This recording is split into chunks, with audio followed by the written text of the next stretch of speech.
मनोज दादांच्या उपोषणस्थळी मी भेट दिली। अत्यंत संवेदनशील असा प्रश्न आहे।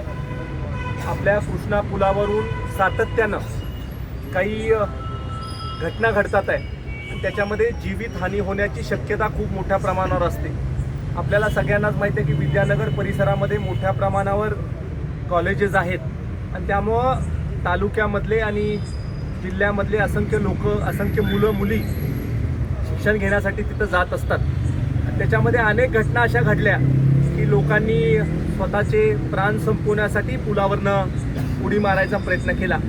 आज देखील एक तशा प्रकारची घटना घडली। हे अत्यंत गांभीर्यानं आम्ही सगळ्यांनी घेतलं आणि आदरणीय दादांचं उपोषण देखील इथं चालू होतं। मी ताबडतोब महाजन साहेबांशी बोललो।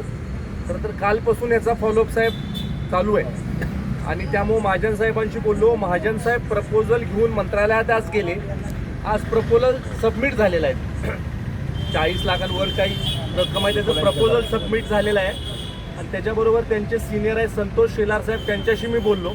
संतोष शेलार साहेबांनी तिथे इन्स्ट्रक्शन दिला की हे एक्सपिडेट करायचं आणि मुख्य अभियंता जे आहेत फेगडे साहेबांशी आपल्या सगळ्यांच्या समोर बोलणं झालं।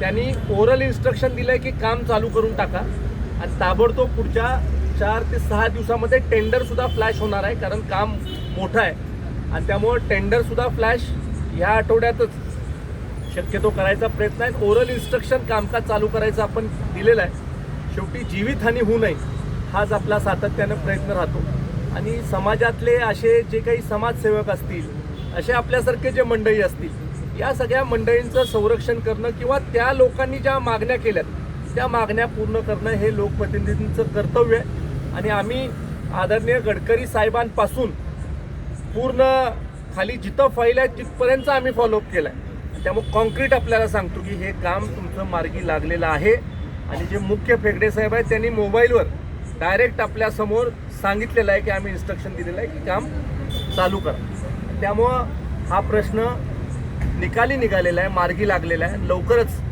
तुम्हाला बोलवून तुमच्या हस्ते आपण भूमिपूजन घेणार आहोत।